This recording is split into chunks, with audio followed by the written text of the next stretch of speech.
I died at 32 in a car accident on the way to sign divorce papers. I'd finally worked up the courage to file.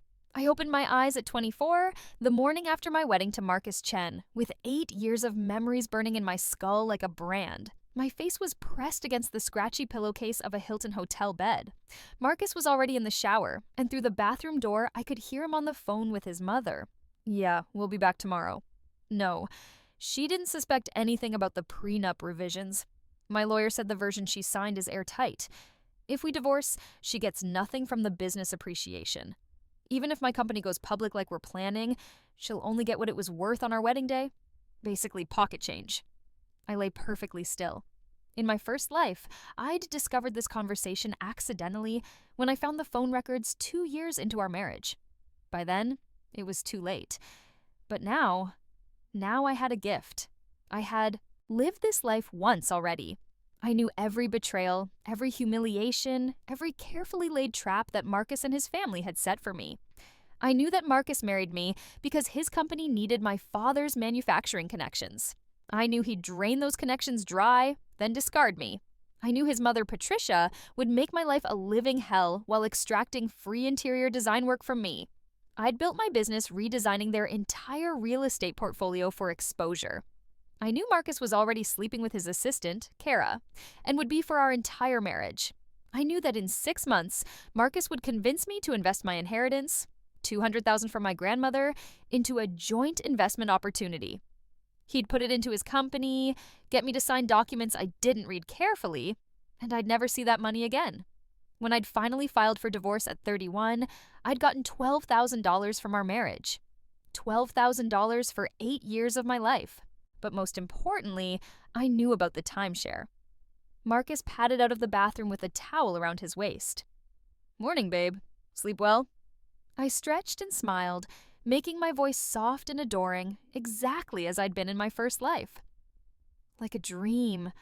I can't believe we're actually married. Best decision I ever made. He kissed my forehead with all the warmth of a business handshake. Listen, I've been thinking. For our 1-month anniversary, what if we took a trip? There's this presentation I need to attend in Orlando anyway. We could make a weekend of it. In my first life, I'd been so excited. A romantic getaway. I'd ignored all the red flags, that it was centered around his work obligation, that we'd be sitting through a timeshare presentation, that Marcus had seemed far too eager. That sounds amazing, I said, injecting exactly the right amount of enthusiasm into my voice. Perfect. There's just one small thing. We have to sit through a timeshare presentation to get the discounted hotel rate. But it's totally not a big deal. We'll just say no and get our free weekend. I played my part perfectly, the naive young bride who trusted her husband completely. Of course. That's so smart, saving money like that. Marcus grinned. In my first life, I hadn't seen the calculation in that smile. Now I saw nothing else. The next month passed in a horrible parody of my first life. I played the role of devoted wife while watching Marcus play the role of decent husband. We attended his company events where I smiled and charmed his business partners, leveraging my father's reputation to open doors Marcus couldn't open himself. I watched him flirt with Kara at the office when he thought I wasn't looking. I had dinner with Patricia and listened to her backhanded compliments about my quaint little design business. Of course, interior design is more of a hobby than a real career, Patricia said, sipping her wine at an exquisitely decorated restaurant I'd designed it 2 years ago in my first life. For free. For her friend's restaurant. Not like Marcus's tech company. That's real business. I smiled and nodded, remembering how these words had once cut me. Now they just confirmed what I already knew. Patricia saw me as a temporary acquisition, useful for my connections and my free labor, disposable once they'd extracted everything of value. You're so right, Patricia, I said sweetly. I'm just grateful Marcus sees potential in me. She patted my hand with all the condescension of a queen addressing a peasant. Well, you're very lucky. My son could have married anyone. But he married me, I thought, because he needed my father's manufacturing connections to get his components made at cost. And in 2 years, once he's established those relationships directly, he won't need me anymore. I knew the pattern. I'd lived it. And this time, I was going to rewrite the ending. Orlando in July was a swamp. We arrived at the resort on a Friday afternoon, and Marcus was immediately on his phone with work. Our room was nice. The free weekend package was actually quite generous. But Marcus barely noticed. He was too busy texting. "Sorry, babe. Crisis at work. I need to take this call. Why don't you go explore the resort?" I'd seen the text preview over his shoulder. It was Kara sending him a photo. In my first life, I'd been too trusting to even consider he might be cheating. I'd actually felt guilty for being needy when I asked for his attention. "No problem," I said. "Take your time." That evening, we sat through the timeshare presentation. The salesman, Randy, was a pro. Mid-50s, expensive suit, the kind of smile that never quite reached his eyes. The conference room was designed to impress, with floor-to-ceiling windows overlooking an artificial beach, reclaimed wood paneling, and a presentation packet that probably cost more than my wedding dress. "Folks, what we're offering here is more than ease. Timeshare. It's a lifestyle investment. Imagine, every year, guaranteed vacation time at premium resorts across the globe. No more scrambling for hotels, no more overpriced tourist traps. You're buying into a family of properties." In my first life, I'd been bored. I'd zoned out, thinking about design ideas, while Marcus engaged with Randy. I'd signed where Marcus told me to sign, not reading the fine print, trusting my husband to look out for our interests. This time, I paid attention to every word. Randy walked us through the proposal: $45,000 for a premium floating week at their Florida property, with exchange privileges to their network of resorts. The maintenance fees were listed in tiny print at the bottom of page 7, $2,400 annually, with a clause allowing for increases as necessary to maintain property standards. "Now, I know that initial investment seems steep," Randy said, his eyes locked on Marcus. He'd already identified Marcus as the decision maker. "I might as well have been furniture. But break it down. You're young professionals. You'll use this for the next 30, 40 years. That's a guaranteed vacation every single year. You can't put a price on memories." Marcus was interested. I could see it in the way he leaned forward, the way his fingers drummed on the table. "What's the resale value?" Randy's smile flickered. "These timeshares maintain their value very well. In fact, many appreciate. You're buying into a limited inventory at a premium location." It was a lie. I knew it was a lie because in my first life, I'd watched Marcus try to sell this timeshare for 6 years. He'd listed it for $30,000, then $20,000, then $10,000.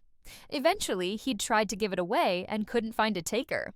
The timeshare resale market was a graveyard.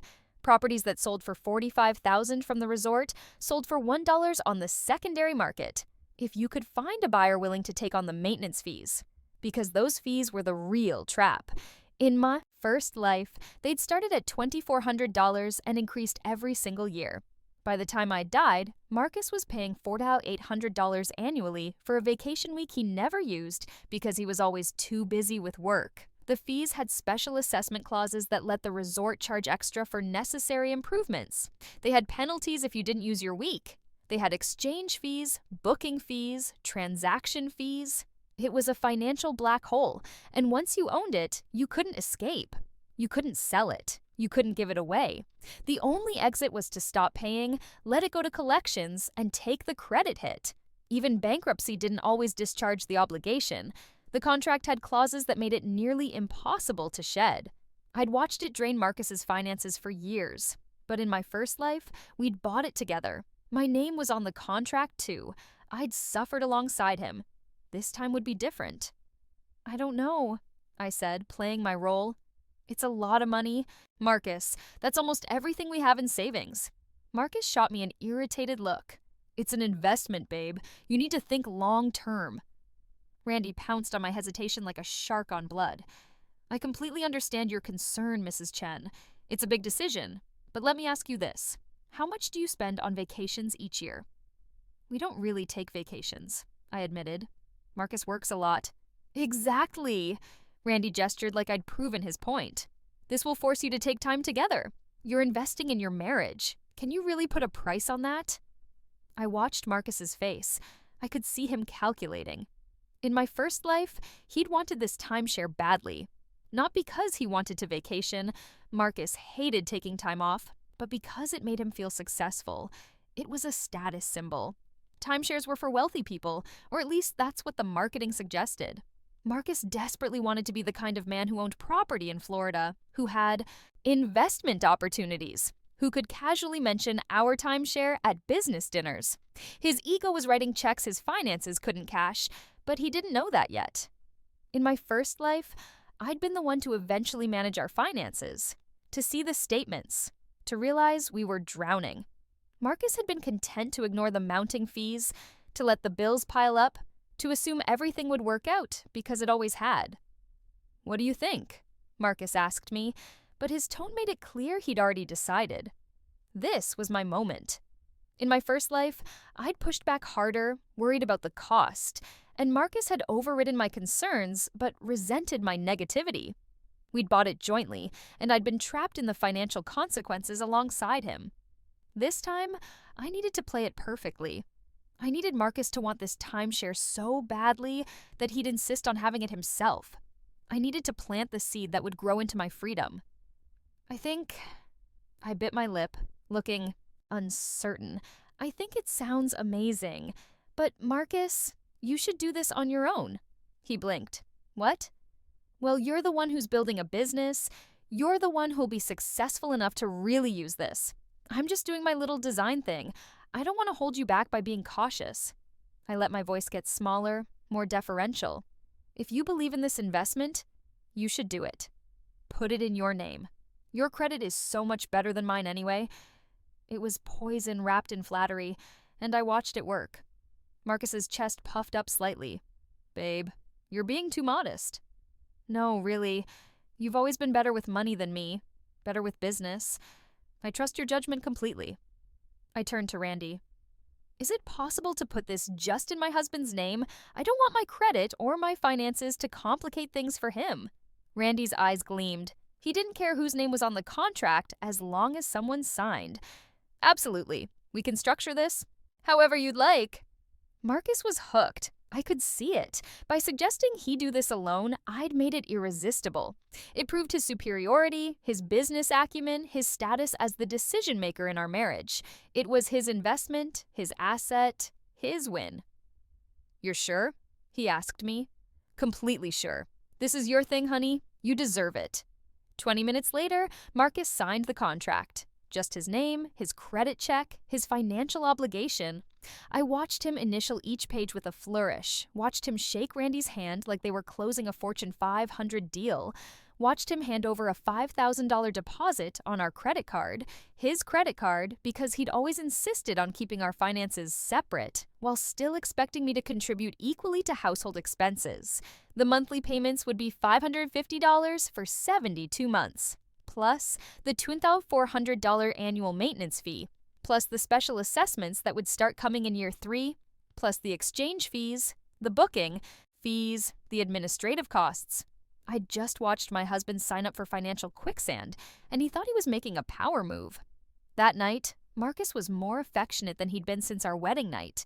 He took me to an expensive dinner, held my hand, told me I was really maturing in my understanding of investments. I smiled and played along, the adoring wife who looked up to her brilliant husband. Inside, I was counting down. I knew what came next in my first life's timeline. I knew every betrayal, every humiliation, and I knew exactly how to ensure I'd escape them all. We returned home, and life continued its predetermined pattern. Marcus's company began using my father's manufacturing connections. I introduced Marcus to my father's business partners at dinners and golf outings, smiling graciously while Marcus took credit for relationships that only existed because of my family name. Patricia started calling me with opportunities. Could I redesign her friend's boutique hotel lobby? For exposure, of course. Could I consult on her nephew's new restaurant? He was just starting out, couldn't afford to pay, but think of the portfolio piece. Could I fly to San Francisco to stage her rental property for sale? She'd cover the flights, but not my time. After all, we were family now. In my first life, I'd said yes to everything. I'd worked myself to exhaustion, built an impressive portfolio, and never saw a dime because family helps family, and I was supposed to be grateful for the exposure. I'd watched Patricia's friends build successful businesses using my free designs, while Patricia told everyone I was dabbling in interior design as a hobby. This time, I said yes with a smile and did the bare minimum. I gave Patricia's friends generic, uninspired work. Nothing terrible enough to complain about, but nothing good enough to build on. I kept my best ideas for my paying clients, the ones who valued my work. You know, Patricia said over lunch, 3 months into my marriage, I'm a little concerned about the work you did on the hotel lobby. It's very basic. I thought you had more vision than that. I'm so sorry, Patricia.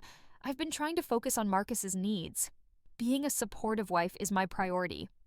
I let my voice tremble slightly. You're right that I'm not very talented.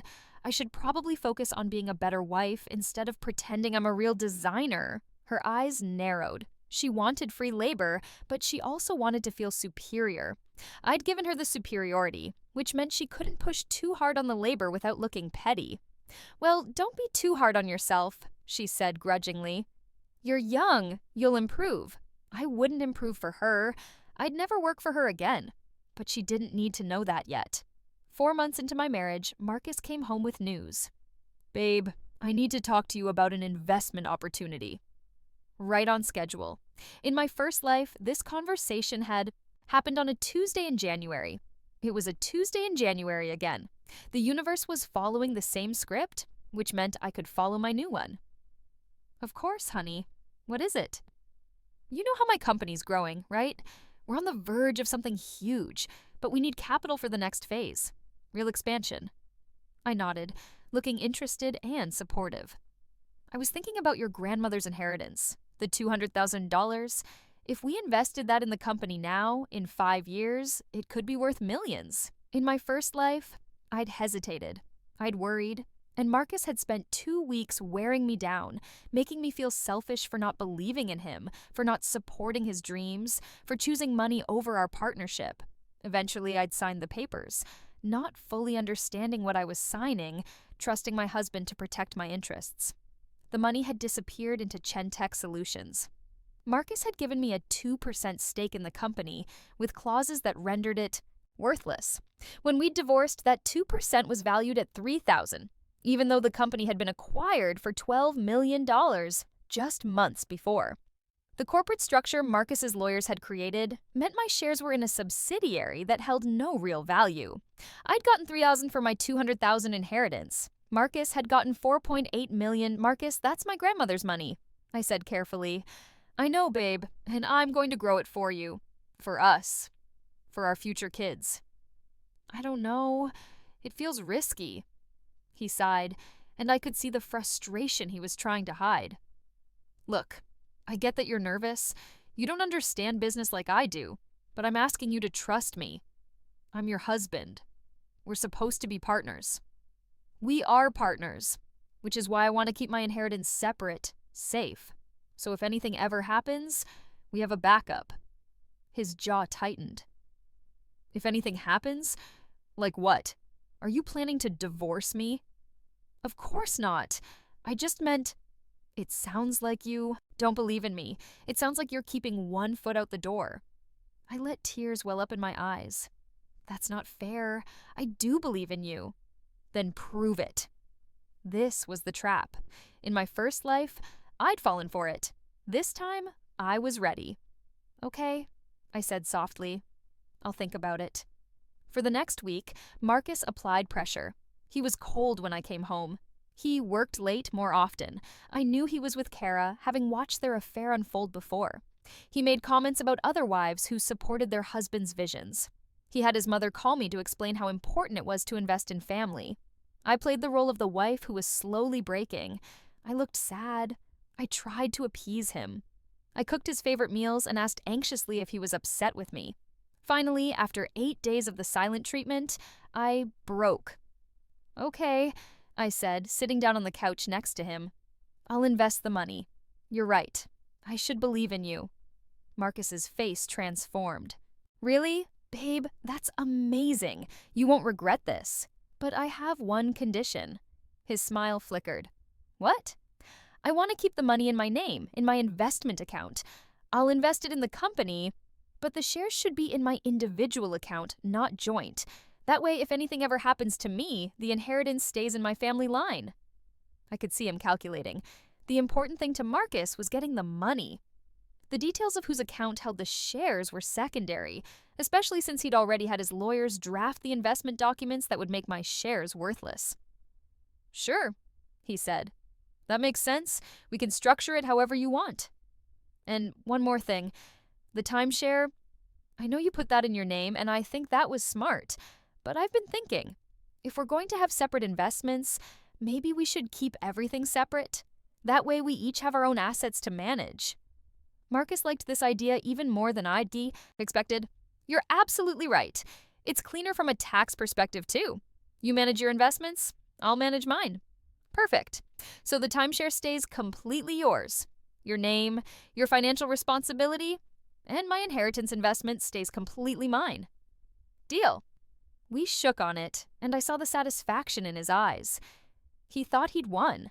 He'd gotten access to my money while keeping the timeshare as his personal asset, his status symbol, his proof of success. He had no idea that in 3 years, the company shares he was about to give me would be worth less than the paper they were printed on, while the timeshare in his name would be an anchor dragging him toward financial ruin.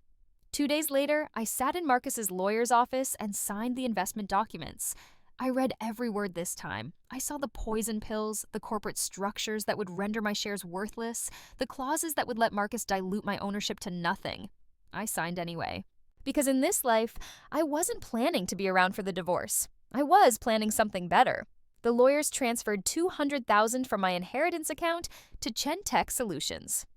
Marcus gave me stock certificates for 40,000 shares of Class B stock in CTS Holdings, LLC, a subsidiary corporation that owned the company's non-core assets.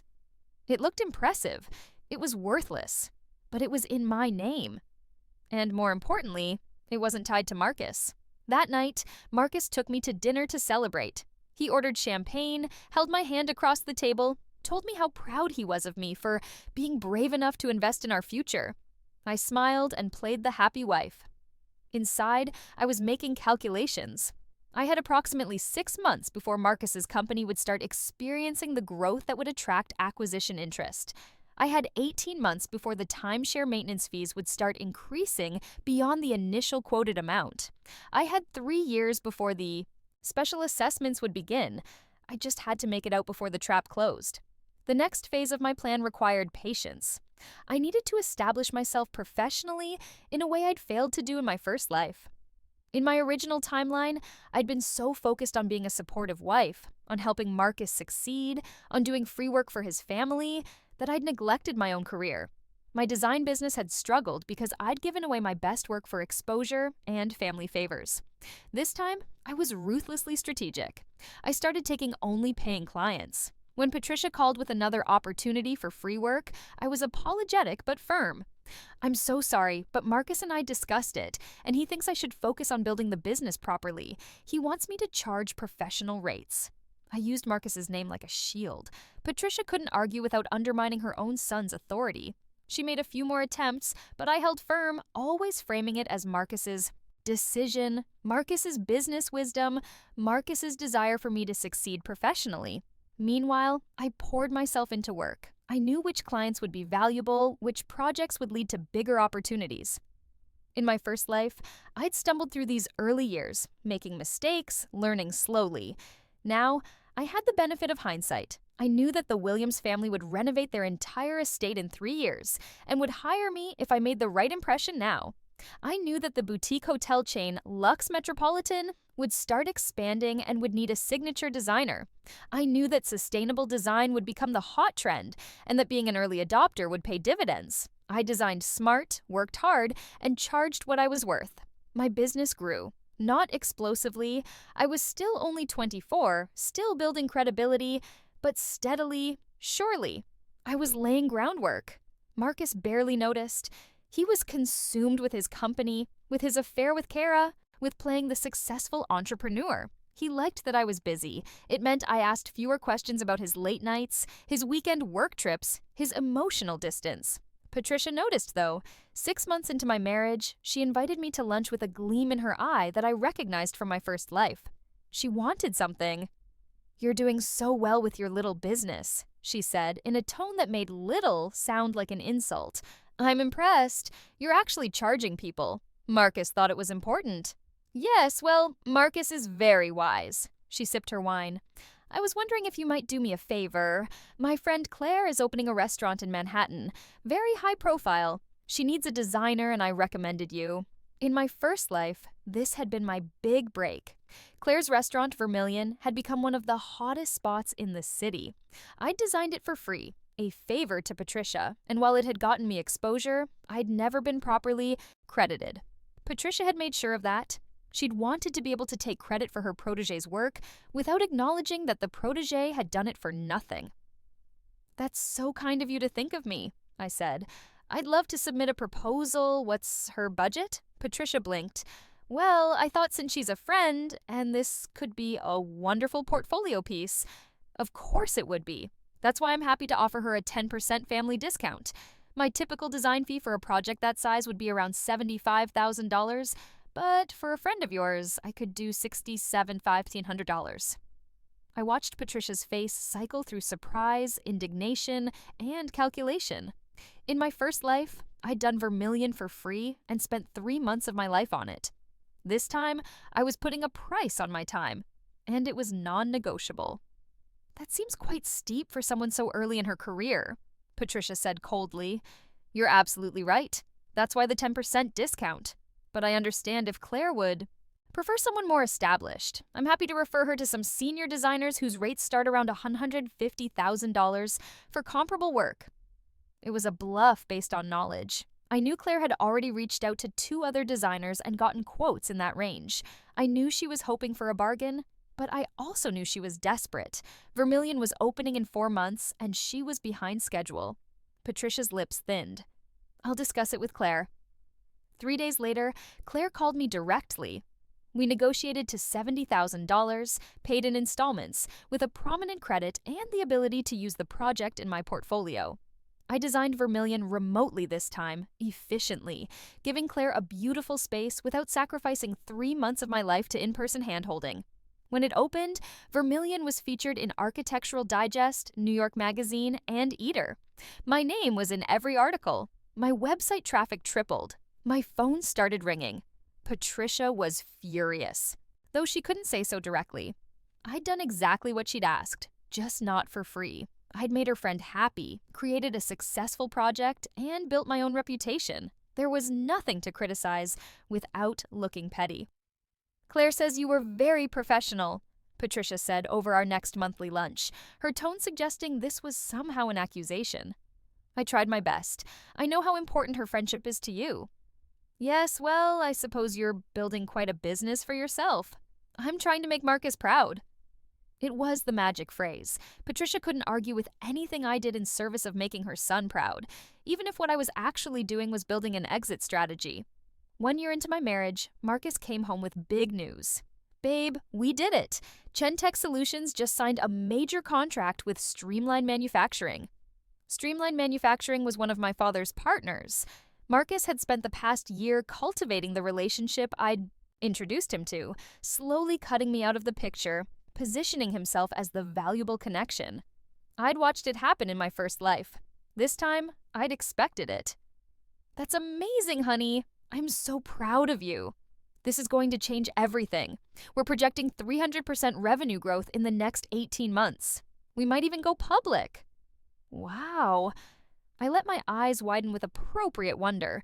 "So does that mean my investment will be worth something?"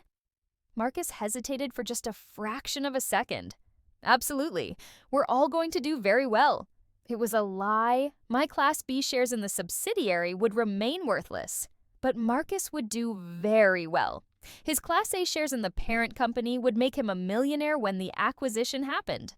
I played the excited, supportive wife. I cooked his favorite meal. I asked questions about the business that made me sound interested but not knowledgeable. I laughed at his jokes and told him how brilliant he was. Inside, I was watching the calendar. 18 months until the acquisition, 3 months until my exit. Because I'd planned something else. Something Marcus and Patricia would never see coming. My design business had grown beyond my first life trajectory. The Vermilion project had opened doors I'd never accessed before. I was getting calls from hotel chains, restaurant groups, boutique developers. I was building a reputation, but I was also building something else: evidence. Every email Patricia sent me asking for free work, I saved. Every text message where Marcus pressured me about the inheritance investment, I saved. Every document related to our finances, every credit card statement showing his charges at expensive hotels where he'd stayed with Kara, every piece of paper that might be useful in a divorce, I saved. In my first life, I'd filed for divorce with no preparation, no documentation, no strategy. Marcus's lawyers had buried me. I'd been so beaten down by 8 years of gaslighting and emotional abuse that I'd accepted their first settlement offer just to escape. This time, I was documenting everything. And I was building a career that would let me support myself when I left. 14 months into my marriage, I got the call I'd been waiting for. Ms. Chen, this is Robert Harrington from Lux Metropolitan Hotels. I saw your work on Vermilion, and we're expanding our boutique hotel line. We're looking for a lead designer for the entire portfolio. I'd love to discuss an opportunity with you. In my first life, this call had never come. I'd been too unknown, too unbusinesslike, too associated with free work and exposure projects. This time, I'd positioned myself perfectly. I'd be very interested in hearing more, I said. The meeting was in Boston. The offer was staggering: a 3-year contract to design 12 boutique hotels across the East Coast. The fee structure would pay me $900,000 over the life of the contract, with bonuses for early completion and positive reviews. It was more money than I'd made in my entire first life. There was just one catch.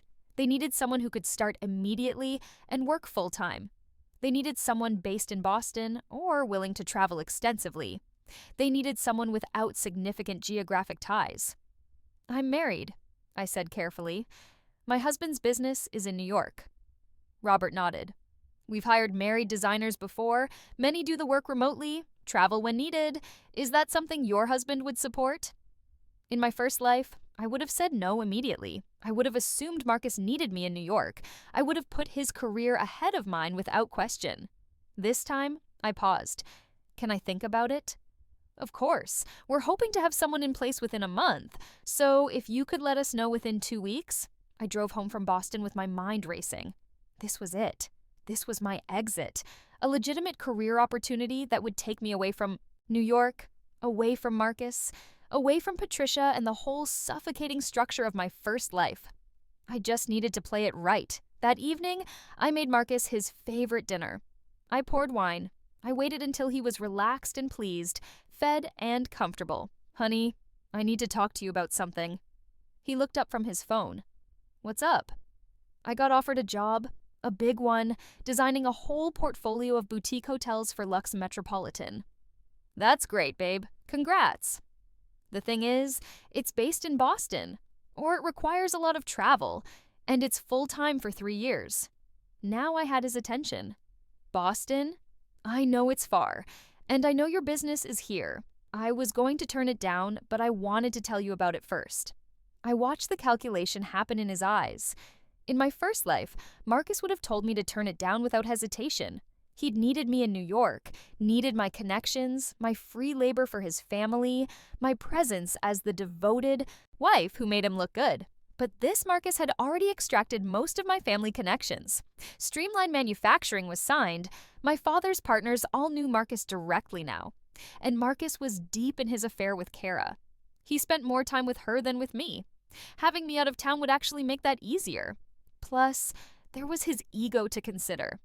Having a wife with a high-profile career made him look successful. It was the kind of thing he could mention at business dinners.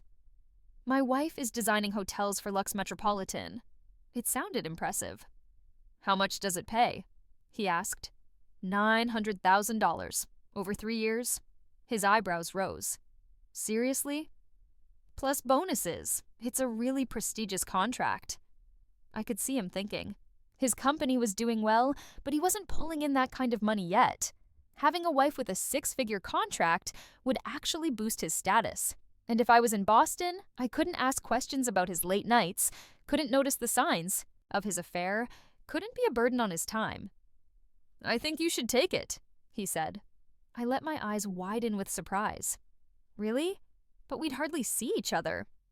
Babe, this is a huge opportunity. I'd be a terrible husband if I held you back. We'll make it work. You can come home on weekends. I can visit Boston sometimes. It's only 3 years. 3 years. In my first life, I'd made it 8 years before breaking. 3 years seemed like forever, but I knew better. I was planning to make it exactly 18 months, long enough to establish residency in Massachusetts, long enough to separate my life from Marcus's, long enough to be gone when his world fell apart. Are you sure? I don't want to hurt our marriage. Marcus pulled me close, playing the supportive husband. Our marriage is strong enough to handle this, and honestly, I'm really proud of you. You've built something real. The irony was almost too much. He was proud of me for becoming successful enough to not need him anymore. He just didn't realize that was exactly the point. Okay, I said, letting my voice shake with emotion. I'll take it.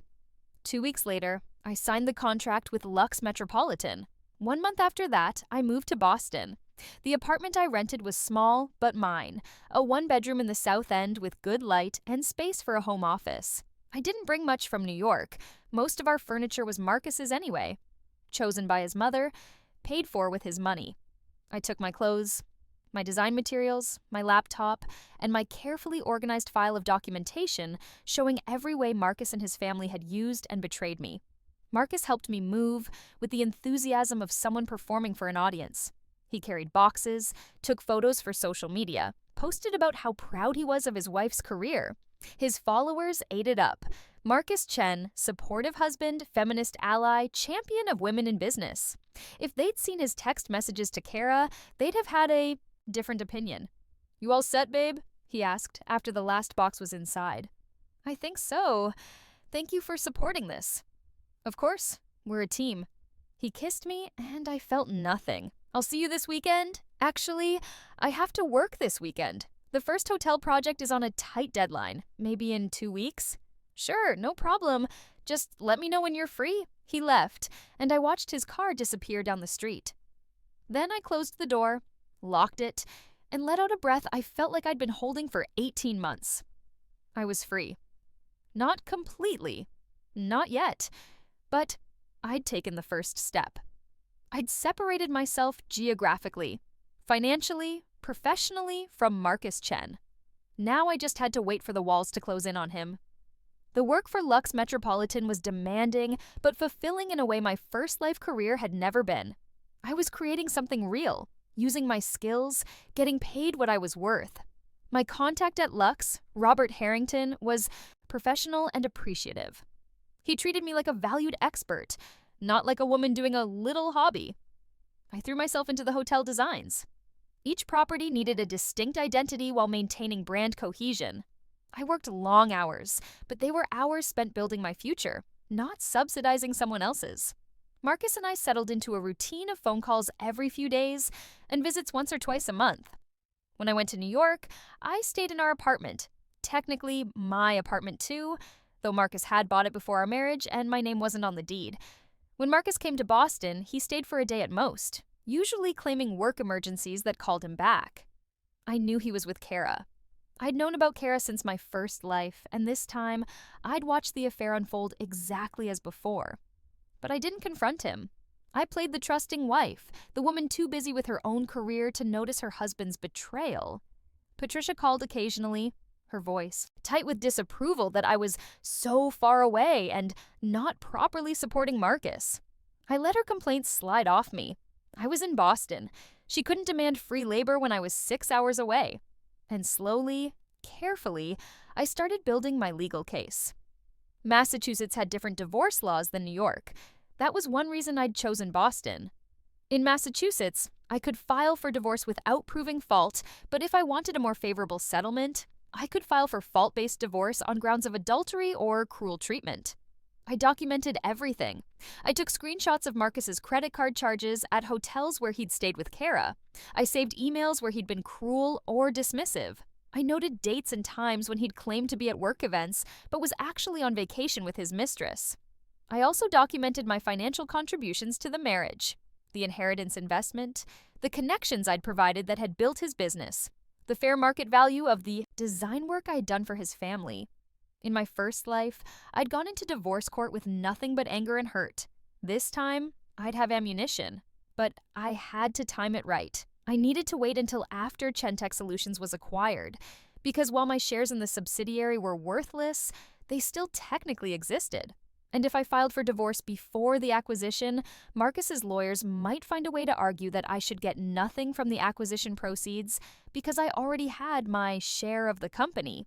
But if I waited until after the acquisition, until after Marcus had his $4.8 million payout, until after the acquisition agreement was finalized and he'd cashed out his shares, then his argument would be much weaker.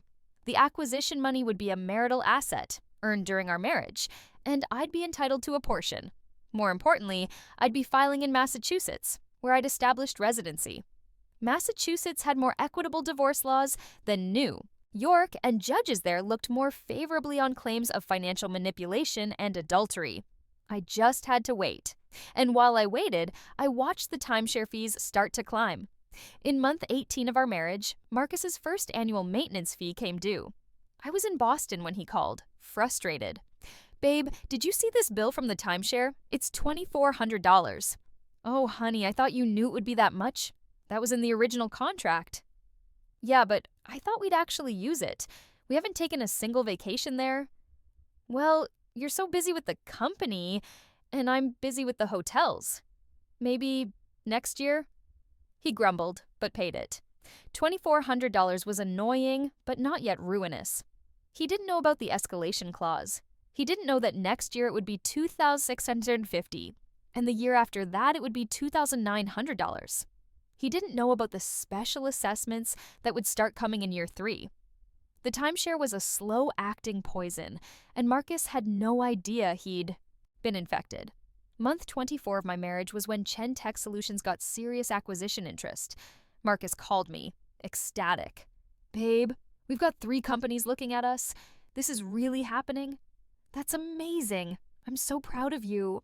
One of them is talking about a $15 million valuation. Can you believe it? Everything we've worked for is paying off." Everything we've worked for. I noted the phrase. Marcus had a way of erasing my contributions while claiming joint credit for his successes. It would look great in divorce filings. "You've worked so hard," I said carefully. "You deserve this. We deserve this. You and me, we're a team." "Of course we are," but I heard the lie in his voice. Marcus thought of himself as a solo performer. I was just a supporting character in his success story. He'd already mentally spent that acquisition money on himself. The car he'd buy, the apartment he'd upgrade to, the lifestyle he'd finally be able to afford. He had no idea that in 6 months, I'd be taking half of it. The acquisition talks dragged on for 4 months. During that time, I established deeper roots in Boston. I joined a local design collective. I networked with Massachusetts attorneys. Casually, as if I was just being social, but carefully noting which ones specialized in complex divorce cases involving business assets. I also started documenting Marcus's spending. His credit card bills showed an interesting pattern. Expensive dinners for 2 at romantic restaurants, hotel stays that didn't correspond with business trips I knew about, shopping charges at women's clothing stores that were definitely not buying anything for me. I took screenshots of everything. I built a timeline. I created a file folder that would make a forensic accountant weep with joy. And I waited. Month 28 of my marriage, the acquisition finally happened. Chentech Solutions was purchased by a major tech conglomerate for $14.2 million. Marcus owned 42% of the company. His payout, after taxes and legal fees, was approximately $4.8 million. He called me from the closing, drunk on champagne and victory. "We did it, babe! We're millionaires!" "That's incredible, Marcus. I'm so happy for you. For us. This is for both of us." "How much will my shares be worth?" Pause. Let me check with the lawyers. The subsidiary structure is a little complicated, but you'll definitely see something from this." He was lying. He'd already run the numbers. He knew my shares were worth less than $5,000. He just didn't want to tell me yet. Didn't want to ruin his celebration with my disappointment. I trust you to handle it, I said sweetly. You're the best, babe. I couldn't have done this without you. Another lie, but this one was documented in dozens of emails where he'd praised my connections, my introductions, my support. This lie would be useful in court. 2 weeks after the acquisition, I got the official valuation of my Class B shares in CTS Holdings, LLC. They were worth $3,200. Marcus delivered the news over dinner in New York, where I'd come for the weekend. He looked uncomfortable, almost sheepish. So, I talked to the lawyers about your shares. The structure is really complicated, but basically, the subsidiary holding company wasn't part of the acquisition. What does that mean? It means your shares didn't appreciate the same way mine did. You're getting $3,200. I let my face fall. But I invested $200,000. I know, babe. I know. But that was a risky investment. Not all investments pay off. But yours did. You're getting almost $5 million. His jaw tightened. That's different. Those were Class A shares in the parent company. Different risk profile, different structure. The lawyers can explain it if you want. I don't understand. How can I invest $200,000 and get back $3,000 when you're getting millions? Because you invested in the wrong part of the company. Look, I didn't structure the deal this way to screw you over. This is just how corporate finance works. It was gaslighting of the purest form. He'd absolutely structured the deal to screw me over. His lawyers had designed the share structure specifically to ensure that my investment would be worthless while his would flourish. But he was framing it as my ignorance, my failure to understand how corporate finance works. In my first life, I'd believed him. I'd felt stupid for not understanding. I'd accepted the $3,200 and felt grateful I'd gotten anything at all. This time, I had documentation. I had emails where Marcus had promised the investment would benefit both of us equally. I had the original term sheet that he'd never shown me in my first life, where the corporate structure was clearly designed to separate his valuable shares from my worthless ones. I had evidence of the fraud, but I didn't show my hand. Not yet. I see, I said quietly. I guess I should have understood better. Marcus relaxed. Hey, don't beat yourself up. You're not a business person. That's okay. Look, I'm going to get a huge payout. We're going to be fine. We'll use this money to buy a house, to travel, to do all the things we've dreamed about. That's generous of you. It's not generous. We're married. What's mine is yours. Another lie. But he didn't know I knew it was a lie. He didn't know I'd already consulted with 3 Massachusetts divorce attorneys. He didn't know I'd mapped out exactly how the next 6 months would go. Thank you, Marcus, for everything. That night, he took me to an expensive restaurant to celebrate. He ordered a $500 bottle of wine and told me about his plans, the new apartment he wanted to buy, the Tesla he was going to order, the investments he was considering. I noticed everything was I, not we. I smiled and nodded and played the supportive wife. And I made my own plans. The next morning, I returned to Boston. I didn't go back to New York for 3 weeks. When Marcus called, I was always busy with work, apologetic but firm. I was establishing a pattern. We were living separate lives, connected only by occasional phone calls and rare visits. Massachusetts law required 12 months of residency to file for divorce. I'd moved to Boston in month 14 of my marriage. It was now month 29. I had to wait just 2 more months. During those 2 months, several things happened. First, Marcus bought a new apartment in Manhattan, a penthouse in Tribeca, $2.8 million, all in his name. He called it our apartment, but the deed said otherwise. In Massachusetts divorce court, this would be very interesting. A major purchase made with acquisition proceeds, without consulting his spouse, without putting her name on the deed. Second, the timeshare annual maintenance fee arrived. This time it was $2,650, an increase of 10.4%, plus a special assessment of $800 for resort improvements. Marcus called furious. This is ridiculous. The fee was supposed to be $2,400. There was a clause about increases, I reminded him gently, for property maintenance. And what the hell is this $800 special assessment? Pool renovation, I think? It should have been in the letter.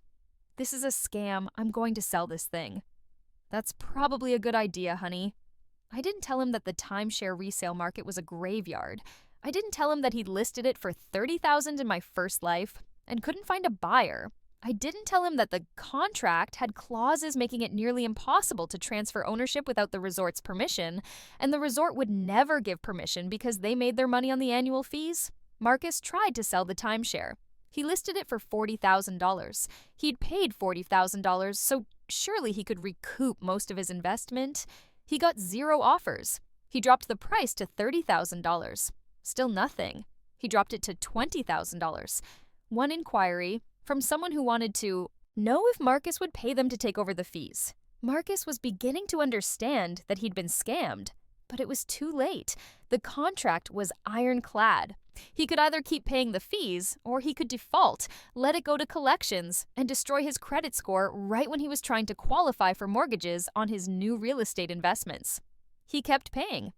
Third, I completed my first 2 hotel projects for Lux Metropolitan. They were featured in Travel Plus Leisure and Condé Nast Traveler. My reputation was growing. I was getting calls from other hotel chains, from restaurant groups, from developers. My career was thriving in a way it never had in my first life. I was becoming financially independent. That was crucial for what came next. Month 30 of my marriage, I filed for divorce. I did it in Massachusetts, where I'd established residency. I filed on grounds of cruel treatment and adultery. I included a 47-page filing documenting Marcus's affair with Kara, his fraudulent handling of my inheritance investment, the free labor I'd provided to his family, and his unilateral purchase of a $2.8 million apartment with marital funds without my consent. I attached 127 pages of supporting documentation. Emails, credit card statements, photographs, text messages, everything I'd been collecting for the past 2.5 years. I had Marcus served with the divorce papers at his office, where he was in a meeting with potential investors. Maximum embarrassment, maximum impact. He called me 20 minutes later screaming, "What the fuck is this?" "It's a divorce filing, Marcus. I thought that was obvious." "You're divorcing me? Now? After everything I've done for you? After everything you've done to me, you mean?" "I gave you everything. I supported your career. I let you move to Boston. You committed fraud with my inheritance. You cheated on me for our entire marriage. And you bought a penthouse without even telling me. Did you think I wouldn't notice?" Silence. "Then, you can't prove any of that." "I have credit card statements showing hotel stays with Kara. I have emails where you admitted the corporate structure was designed to separate our investments. I have documentation of every dime I'm owed. Try me." More silence. I could practically hear his lawyer brain kicking in, running calculations. "We can work this out," he said, his voice shifting to conciliatory. "We don't need to do this in court. We can settle." "Oh, we're absolutely going to court, and I'm going to get what I'm owed." "You signed a prenup." "I signed a prenup you fraudulently modified without my knowledge. Read page 12 of my filing. My lawyer thinks that's going to be a fun conversation." It was a bluff. Sort of. The prenup modification was legally gray. Marcus's lawyer had technically disclosed the changes, just in a way that was deliberately confusing. But my lawyer thought we had a decent chance of getting it thrown out, especially in Massachusetts, which took a dim view of this kind of financial manipulation. Even if we didn't get the prenup thrown out entirely, we had strong claims about the acquisition proceeds being marital property, about the fraudulent investment structure, about the apartment purchase. Marcus was quiet for a long moment. Then, "How much do you want?" "I want 50% of the acquisition proceeds. I want the fraudulent investment made whole. I want compensation for the 3 years of free design work I did for your family. And I want you to keep the timeshare." "The timeshare? Why the hell would I keep the timeshare?" "Because it's in your name, Marcus. It was always in your name. Your investment, your decision, your responsibility. I had nothing to do with it." I heard him intake a sharp breath. He'd just realized what I'd done. By keeping the timeshare in his name only, by making it his separate property, I'd ensured it wouldn't be considered a marital asset. He couldn't make me take on half the liability. It was entirely his burden, and it was a burden that would cost him approximately $3,000 to $1,500 per year, and growing for the next 30 years. Unless he could find a way out, which he couldn't. "You bitch," he said softly. "Call me whatever you want. See you in court." I hung up.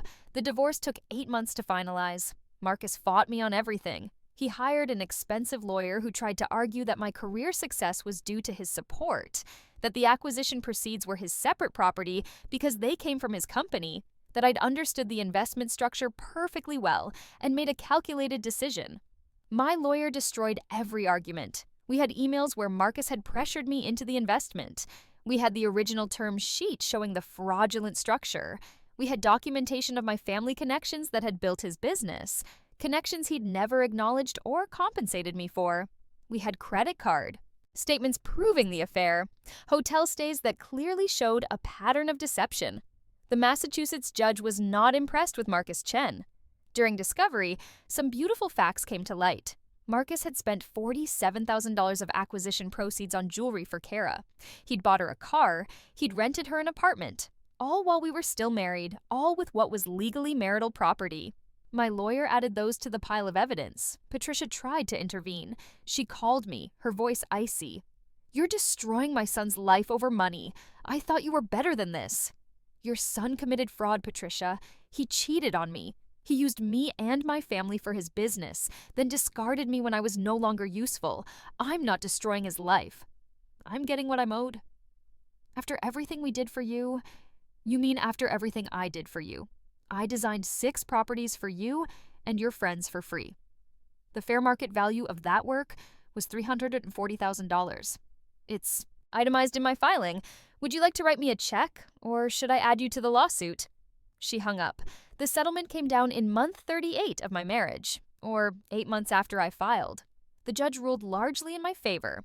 I got $2.1 million from the acquisition proceeds, representing half of Marcus's net payout after taxes, $175,000 for the fraudulent investment, my $200,000 inheritance, less the $3,200 payout, plus interest and penalties, $280,000 for documented free labor provided to Marcus's family and business contacts, $50,000 in attorney's fees, full ownership of my design business and all assets associated with it. My car, my personal property, my freedom. Marcus got the remaining $2.7 million from his acquisition proceeds, minus what he'd already spent on Kara and the penthouse. His company stock and business assets, the Tribeca penthouse, which he had to mortgage to pay my settlement, his car, his personal property, the timeshare in Orlando, that. Last line in the settlement agreement was my favorite. The Orlando timeshare property, being separate property held solely in respondent's name, shall remain the sole property and responsibility of respondent. Marcus's lawyer had tried to argue it should be split. My lawyer had gleefully pointed out that Marcus had specifically kept it in his name only, had specifically structured it as his separate investment, and had documentation showing he'd wanted sole ownership. The judge agreed. The timeshare was Marcus's problem. I signed the divorce decree with a sense of lightness I hadn't felt since my first life's car accident. I was free. I was financially secure. I had a thriving career. I had my whole life ahead of me. Marcus tried to call me after the settlement was finalized. I didn't answer. There was nothing left to say. But I did keep tabs on him, in the casual way you might check an ex's social media. I was curious to see how the timeshare played out. Year 1. Post-divorce, Marcus tried again to sell the timeshare. He listed it for $5,000. No takers. He listed it for $1,000. Someone inquired, then backed out when they saw the maintenance fees. He tried to give it away on Craigslist. Even that didn't work. The moment people saw the $3,500 plus annual fees, they ran. Year 2, the maintenance fees hit $3,050, plus a $200 special assessment for hurricane damage to the resort. Marcus tried to refuse to pay the special assessment. The resort's lawyer sent him a letter explaining that the contract required payment, and failure to pay would result in collections action and credit damage. He paid. Year 3, I heard through mutual acquaintances that Marcus was having financial trouble. The penthouse had been a stretch even with the acquisition money. His new startup was burning cash. And the timeshare fees, now $4,100 annually, were a constant drain. He tried to let the timeshare go to collections, thinking he'd just take the credit hit. But the contract had a clause allowing the resort to pursue a deficiency judgment. They sued him for the unpaid fees plus penalties. He was stuck. Year 4, the fees were $4,500. Marcus was paying for a vacation property he never used, couldn't sell, couldn't give away, and couldn't escape. Every year, the fees increased. Every year, special assessments appeared for pool renovations, lobby updates, hurricane repairs, landscaping improvements. The timeshare contract was for perpetuity. It never ended. And when Marcus died, the obligation would pass to his estate. His heirs, if he had any, would inherit the debt. He'd signed up for a lifetime of financial burden, and there was no escape.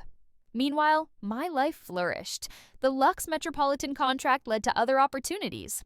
I became a sought-after hotel designer, then expanded into residential design for high-end clients. My business grew into a firm with 12 employees. I bought a brownstone in Boston. I traveled for pleasure, not for work obligations or timeshare presentations. I dated casually at first, then seriously. I met someone who treated me with respect, who valued my career, who didn't gaslight me or cheat or use me for connections. We got married in my second marriage's 5th year, or my first life's 10th year, depending on how you counted. I never forgot the lesson the timeshare taught me. Read every contract, trust your instincts, and never let someone else control your financial destiny. But mostly, I never forgot the sweet satisfaction of watching Marcus Chen drown in maintenance fees while I lived free. 10 years after my rebirth, I got a LinkedIn message from Marcus. I almost deleted it without reading, but curiosity got the better of me. Claire, I know we haven't spoken since the divorce. I'm reaching out because I'm in a difficult situation, and I thought you might be willing to help. The timeshare has become a serious financial burden.